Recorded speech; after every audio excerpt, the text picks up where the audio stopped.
আমি তাফসিরে পড়েছি, 4 জন মহিলাকে আল্লাহ দুনিয়ায় সবচাইতে সুন্দরী করে বানিয়েছেন। তার ভেতরে হাওয়া 1 নাম্বার, দ্বিতীয় নম্বরে ছিল বিলকিস, 3 নম্বরে ছিল সুলাইখা, 4 নম্বর হযরত ইব্রাহিম আলাইহিস সালামের প্রথম স্ত্রী সারা। এত সুন্দর করে আল্লাহ দুনিয়াতে কাউকে বানানো নি আর বানাবেন না। পুরুষদের ভেতরে 2 জন মানুষকে সবচাইতে বেশি সৌন্দর্য দিয়েছিলেন।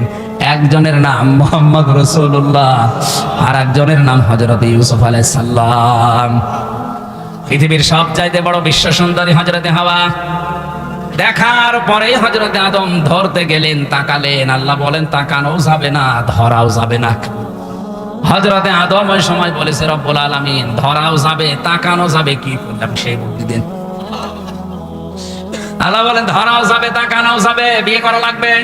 এখান থেকে প্রমাণ হয় বিয়ের আগে যে প্রেমগুলো করা হয় এটা হারাম। এই এলাকায় মনে হয় চলছে না, প্রেম তো চলছে, পরকীয়াও চলছে। খেয়াল করে শুনবেন, আমি মাসলা বলার জন্য। হযরতে আদম আলাইহিস সালাম বলেন আল্লাহ আমি বিয়ে করতে রাজি আছি, অসুবিধা নেই। আল্লাহ পাক বলেন বিয়ে করতে রাজি হলে হবে না, দেনমোহর দেওয়া লাগবে। বলেন টাকা পাবো কোথায়? কিছু যখন নেই, আমার শেষ নবী মুহাম্মদ রাসূলুল্লাহর নামে 10 বার দরুদ পড়ো, ওইটাই আমি দেনমোহর হিসেবে ধরে নেব। তারপরেও তারে দেনমোহর দেওয়া লেগেছে। এখন যদি কেউ চালাকি করে বলে 10 বার না 50 বার পড়ে দিচ্ছি। হযরতে আদম আলাইহিস সালাম বিয়ে হয়ে যাওয়ার পরে এবার যে মূল কথাটা বলার জন্য আমি এটা পড়েছিলাম, হযরতে আদম নবীকে আল্লাহ এবার আদেশ দিলেন কুলনা ইয়া আদম উসকুন আনতা ওয়া যাওজুকাল জান্নাতা ওয়া কুলা মিনহা রাগাদান হাইসু শি'তুমা। এই খেয়াল করেন, বিয়ে শেষ হওয়ার পরে আল্লাহ পাক বলেন স্ত্রীকে নিয়ে এবার চলে যাও। জান্নাত কার বাড়ি? আদম আলাইহিস সালামের। কার বাড়ি? আমাদের বাবার বাড়ি। আমাদের বাবার বাড়ি না?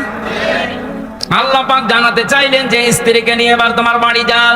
তার মানে বিয়ে করার পরে বউ নিয়ে যাওয়া লাগবে বাবার বাড়ি, এইটাই কোরআনের নির্দেশ। অথচ অনেক আছে বিয়ে করে নিজে ঘর জমায় থাকে।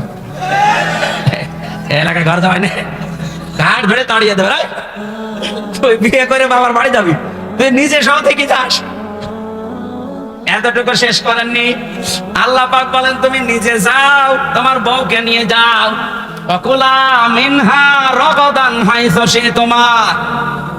এই যে শব্দটা একটু ভালো করে লক্ষ্য করেন, আনতা ওয়াকুলা আল্লাহ দেয়নি, একবারে ওয়াকুলা, তাও 2 বছর।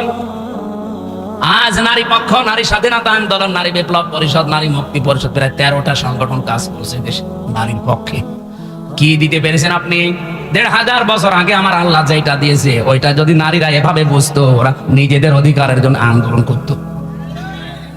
আল্লাহ কিভাবে মিলিয়েছেন? ওয়াকুলা, হে আদম তুমি নিজের বউকে বাড়িতে নিয়ে যাওয়ার পরে নিজে খাবে, শুধু তা না, তুমি যা খাবে স্ত্রীকে ওই মানের খাবার খাওয়াবে। তুমি যেই মানের পোশাক পরবে ওই মানের পোশাক পরা লাগবে তাকে। নিজে খেয়ে আসে মরণের মতো, আর আসার সময় বাদাম নিয়ে আসে। আমি একবার ধরা খেয়েছিলাম বিয়ের পরে বাইরে থেকে। আমার তো বাড়িতে খাবার খাওয়া লাগে কম, বাইরে সেরকম খাওয়া খেয়েছি। আমার আব্বা জানে যে খেয়েছি। আসার সময় বাদাম নিয়েছি কয়েকটা। আমি বাড়িতে ঢোকার পরে বলছি দাঁড়া, কি তোর কাছে কিছু আছে? না আছে। কি? বাদাম। কি করবে? আমার নারী দেব। নিজে তো খেয়েছো মরণের মতো, আর আসার সময় বাদাম নিয়েছি। ভালো জিনিস আনতে পারো না। ওই দিন থেকে বুঝেছিলাম যে না, নিজে যে খাবার খাওয়া লাগবে ওই মানের খাবার স্ত্রীর জন্য ব্যবস্থা করা লাগবে। ওদের অধিকার আল্লাহ কিভাবে দিয়েছেন? আল্লাহ কিন্তু আংটা দিতে পারতেন যে তুমি আগে মরণে খাওয়া খাও, এরপরে যা বাসে ওরে দিও না। যতটুকু পারবেন, যতটুকু পড়বেন, খাবেন, ওই পরিমাণে ওই মানি দেওয়া লাগবে।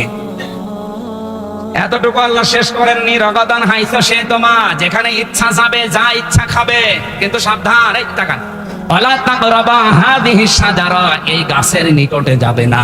আমরা মনে করি এটা শুধু গন্ধম গাছ, না। শুধু যদি গন্ধম গাছের কথা আল্লাহর উদ্দেশ্য থাকতো তাহলে আয়াত নাযিল করে আমাদের জানাবেন কেন? ওয়ালা তাকরাবা হাদিহি শাজারা, এই গাছের নিকটে যাবে না, কারণ এই গাছটা ছিল বর্ডার, আল্লাহর নিষিদ্ধ জায়গা। এই পৃথিবীতে আল্লাহর এরকম 500টা বর্ডার আছে। যশোরের বেনাপোল বর্ডার, দর্শনার বর্ডার, গলিপুরের বর্ডার।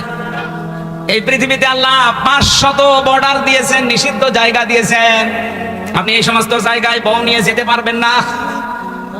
এই যে বিভিন্ন মেলাতে অনুষ্ঠানে মানুষ যাচ্ছে, হ্যাঁ যাবেন না কেন, আনন্দের জন্য যাওয়া যাবে, কিন্তু যেখানে গেলে নিজেরও পর্দা থাকে না, স্ত্রীরও পর্দা থাকে না, ওই রকম জায়গায় যাওয়া যাবে না। যদি যান ফাতাকুনা মিনাজ জালিমিন, দুইজনই জালেম হয়ে যাবে। তাহলে বউ নিয়ে বেড়ানো জায়েজ আছে না নেই? আছে। এমন জায়গায় যাওয়া লাগবে যেখানে গেলে পর্দা ঠিক থাকে নিজের এবং স্ত্রীর। যেখানে গেলে নিজেরও পর্দা থাকে না, বড় পর্দা থাকে না, এরকম জায়গায় যাওয়া যাবে না। এ নিষিদ্ধ কাজ কার? অথচ হাজারো মানুষ আজ এই কাজে ব্যস্ত। নিজের বউ যদি সুন্দর হয়, মেয়ে সুন্দর হয়, ও দিশায় পায় না, করবে কি? আরো পরিমণের মতো করে সাজিয়ে নিয়ে যায়। কারণ এই মহিলারা আমি কাছ থেকে দেখেছি তো জেলে, এই জন্য বলছি না, চেহারা একবার খারাপ না, সত্যি বলছি ভালো আছে। আর আমি 4 নম্বরে, ও 3 নম্বরে। ওই জেলে যাওয়ার সময় তো দেখা হয়তো, কোর্টে যাওয়ার সময় দেখেছি চেহারা ভালো, এখন ওইরকম স্টাইলে থাকে। এখন মনে হয় খারাপ হয়ে গেছে, এখন খারাপ হয়ে গেছে। যেখানে গেলে নিজের পর্দা থাকবে না, স্ত্রীর পর্দা থাকে না। আমি একটা হাদিস পড়েছিলাম, বিশ্বনবী বলেন কিয়ামতের ময়দানে 10 প্রকার আকৃতি দিয়ে মানুষকে আল্লাহ তুলবে।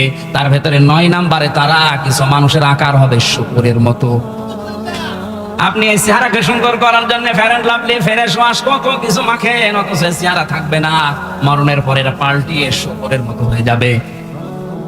ইয়ারাফুল মুজরিমুনা বিসীমাহুম ফায়ুখাযু বিন-নাওয়াসি ওয়াল আকদাম ফাবিআইয়ি আলাই রাব্বিকুমা তুকাযযিবান।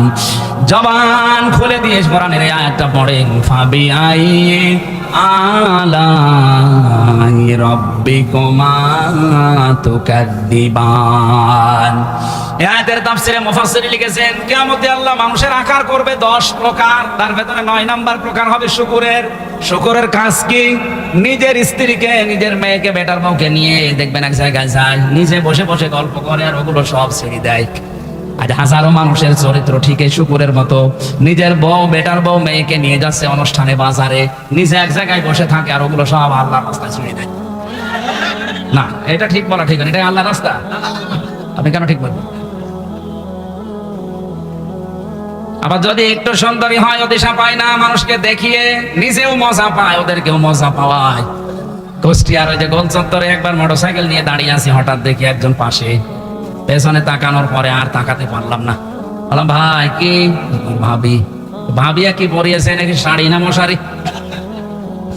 আমার কানের কাছে মুখ নিয়ে বলছে, হামসা করবো কি? আমি তো সারা জীবন দেখলাম, আমি আর কত দেখবো? এলাকার মানুষের হক নেই, হক আদায় করে বেড়াচ্ছে। এরকম হক আদায় করেন কারা? হাত তোলেন তো। একজন, ওরটাই মনে হয় দেখার মতো আছে, আর বাকিগুলোর অবস্থা ভালো না। না, আমি শুধু হাসির জন্য বলি না, আপনার চেহারা থাকবে না, শুকর হয়ে উঠবেন।